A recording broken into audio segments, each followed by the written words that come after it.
Oreta, quando que você começa a usar o oxigênio, né? Como que funciona isso? Desde o início ou até uma altitude X, ou é necessidade? Como que funciona isso? Há uma recomendação, há uma conveniência de usar a partir de 7.500 metros de altitude, que é o que a gente chama de zona da morte. Então, seria o campo 3 seria o campo Caraca. 3 do Everest. Eu, particularmente, tive que usar no campo 1, naquela minha primeira ida ao campo 1, no primeiro ciclo de aclimatação, eu tive que usar porque minha saturação estava muito baixa, eu usei naquela noite, depois não usei mais até chegar no campo 3. Do campo 3 em diante, a gente passa a usar a suplementação todo o tempo. Há escaladores, não do Brasil, no Brasil, na verdade, tivemos um caso que chegou no topo do Everest sem oxigênio, foi o Vitor Negrete, mas ele não retornou, ele faleceu lá.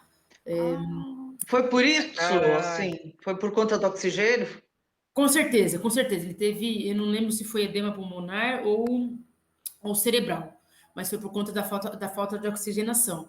Ele já tinha escalado lá com suplementação e teve essa segunda tentativa sem a suplementação, que era o grande sonho da vida dele, realmente escalar sem a suplementação, porque é como se fosse a gente, entre aspas falamos, é claro que não é doping, porque não é uso de drogas, né? Mas é como se fosse uma escalar a montanha com o uso de oxigenação, de oxigênio suplementar, é como se a gente estivesse colocando, não é in natura. Algumas pessoas têm um certo preconceito em relação a isso, e está tudo bem essa linha de pensamento, é uma forma de raciocinar em relação a essa escalada.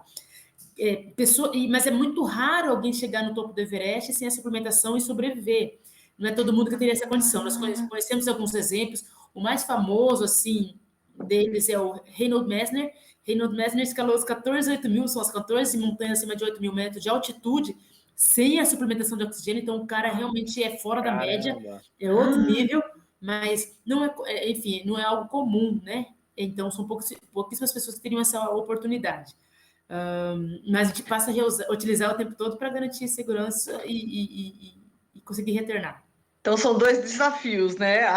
Vou subir e outro é subir sem o oxigênio, então. Poxa, Existe isso também, né? existem diversas formas de Não imaginava. É possível, inclusive, amplificar a dificuldade. Já é difícil e tem pessoas que falam.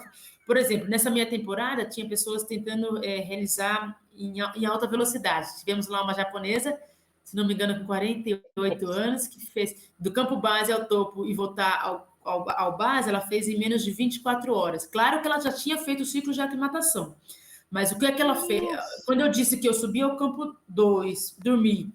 Campo 3, dormi. Campo 4, descansei. Fui ao cume, voltei ao 4, descansei. Para depois dormir ao 2, depois ao base. Esse trecho que eu fiz em, sei lá, 6 dias, ela fez em menos de 24 horas.